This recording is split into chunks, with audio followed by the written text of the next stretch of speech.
the camp? Actually, you know him. A lot of guys. I like to keep my career, and I don't know him. Remember, I fight him about 3 or 4 fights out of Panama, or maybe 5 or 6 fights out of Panama. A lot of guys doesn't really know me in the public. They're just getting first time on HBO. They're just getting to know me, know my career. Don't even consider myself as a puncher that's going out there swinging punches. You see that I have good boxing techniques. I've been in boxing number of years. I started at very tender age. So the job. Definitely have a very quick job, as I stated in this fight, very quick job, and the job was working perfectly tonight, and I constantly use it. I caught him with an uppercut, and that was the punch. If you watch the fight, I couldn't remember clearly, because when I caught him with the uppercut, he started bleeding, and I said, you know what, I'm gonna start him hit the cut with the jab, and I start working the jab, and I have a piston-like jab, and I was working the jab all night, just working the job, because my coach always says the job set everything's up, and that's what my manager always say also. Mr. Jack Deschamps, he's not here tonight, unfortunately, he's sick, but he always says the job set everything up, and we just work after the job. Nicholas, do your dreams and ambitions extend outside of the ring? Like, are you looking to inspire people with your story, your journey? Well, you know what? My story has inspired a lot of people. I'm very grateful of that. Whenever I do get the opportunity to express or to share my life story, I do share my life story. Everybody know him. I'm from Jamaica, born in Jamaica. Grew up off the street and everything. But that doesn't say you're not gonna turn out to be somebody in life. You know, that only make the struggle more hard, and the glory and the victory more sweeter when you do get to it though. When you saw him cut earlier in the fight, you seemed to target you just kept on that. Tell us about that. Well, actually, you know, when he got cut, it wasn't off an headbutt or an elbow. It was a clear uppercut that I caught him with. So I constantly go for the cut. And I knew that if I can hit that target, if I can hit the cut round after round, it's gonna be a problem to me. You have to start thinking about the cut, started covering up. So he's not gonna have the time enough to really think about maybe hitting me with certain combination. But you have a lot of problem with the cut, and with me going for that cut, he would have a lot of problem. I knew that he was gonna have a lot of problem fighting me tonight. I know he was gonna have a lot of problem because I got myself in tip-top shape and condition for this fight. Cause I knew that I was gonna fight an excellent fighter, and if it's gonna be on HBO, why not make it a big show? You don't have a market, but it's not a stretch. I mean, tell us, how does that feel? I like keeping it that way. If you watch most of my fights, I'm like in my fights. Normally, I came out of my fights not bruised, not busted up. I tend to get a game. As I say, if you listen to my interviews that I gave before, I always say that there is a way to knock guys out. There's always a way, and I'm gonna find a way. Whoever, that's a statement to all my opponents that I'm gonna fight, the next guys that I'm gonna fight. They need to know that fighting me, there's always a way, and I'm gonna find a way. I'm very happy now. Just my first fight in California in Star Hub. Today I saw a lot of people, just full stadium, just respect for my fans, you know. Just I think today is big day, a big present for fans, you know. Just. But do you think you could have got a... Just I don't feel just. Pretty good. If you feel his power, and Abel's felt his power on the pads many times. If you feel his power, even though it might not look like a hard punch, I mean, you can't. It's hard to say that a fighter needs to get up and so he can get knocked out again. It's tough to say. 2 rounds too quick, you know. Just I don't feel him. Just 2 rounds. Montero? I have a question for Gennady, Tom, and Abel. If you could, just talk about the atmosphere tonight. I mean, you guys, this was your first fight in California. You sold it out.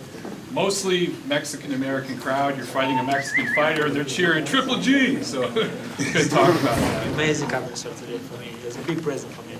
Thank you. Yeah, no, it's refreshing to to be on this ride with him and being so humble and having the people really recognize who he is, not as a fighter, but just as a person outside the ring. And I think all those chants and cheers were not only for the fighter, but for the person that he's shown to be. Francisco? I have one question for Gennady, one question for Tom. Gennady, where did you learn that Spanish? Buenas noches. Just able talking with me every day. Just buenos dias, buenas noches, amigos, like that. Just guys, everything. He's a funny guy. Tom, you told me a couple weeks ago that you maybe was surprised to see that Step Up sold out that quick. Was there anything tonight that surprised you from an operational standpoint? I tell you, the atmosphere tonight was electric. I mean, we knew it was going to be full. We knew we had the bleachers, we had the standing room only tickets. Just the level of the reception. We knew there'd be a lot of fans for Gennady, but that it was that much energy as soon as he walked in the arena. And then we had the extra long walk planned for him. And that's really a salute to the fans, an appreciation of them coming out and his acknowledgement to that. And so it's kind of a trademark for him to walk through the crowd, and that's really, you know, that's what I would say is just the level of the intensity of the energy and as soon as people saw him walk in the arena. Gennady, congratulations tonight on a great knockout. You said you know people love you because you said you'll fight anybody, you'll fight Andre Ward, you fight Canelo, you fight Cotto, you fight anybody. But out of all those guys, is there one name you want more than the rest? You know, no, for me it's very important just who best middleweight division, right now. Right now Miguel Cotto, he's WBC champion. I respect him, he's great champion. Maybe, I hope so, fight with him. Because, for me, very important who's the best middleweight division or unification fight. It's important for you to take Cotto's title because he's considered the Yes, of course, yeah. It's very good for my team, for my career, for my fans. Just who is who. Who's number one. Congratulations, Tom and Abel and Gennady. A two-part question for Tom. First part, you mentioned that you would scrap the February date in Europe if you can get a Chavez fight. Does that mean that you now have hope for a Chavez fight and there's renewed talks? I wouldn't say there's renewed talks, but Bob did call about a month ago and said that he thought maybe there's still a chance to do that fight.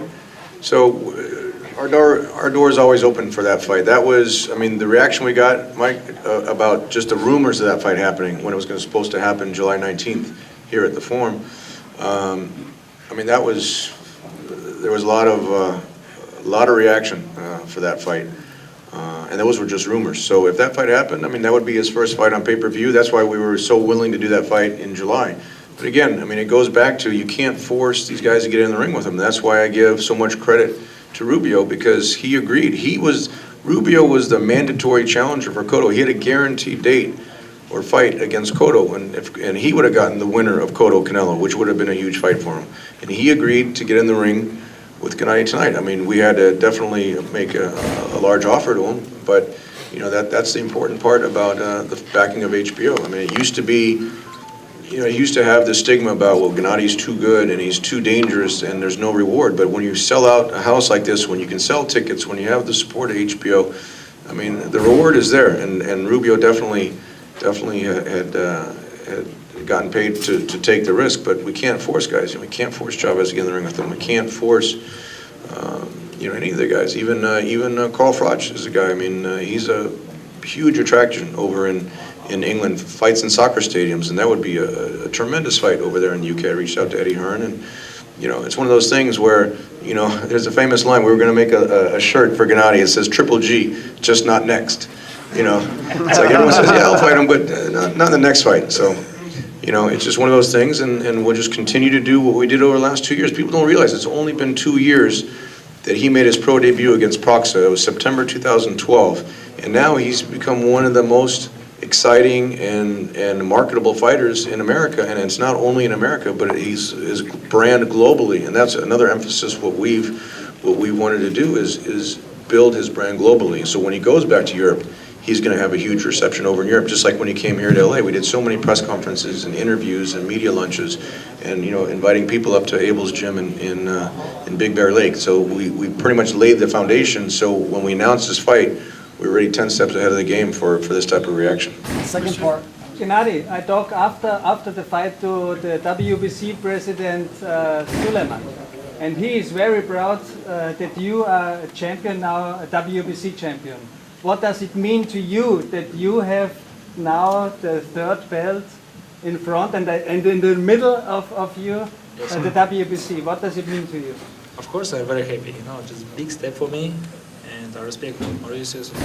You know, this big step for me for my career. Is WBC is big belt. It's not, I think #1.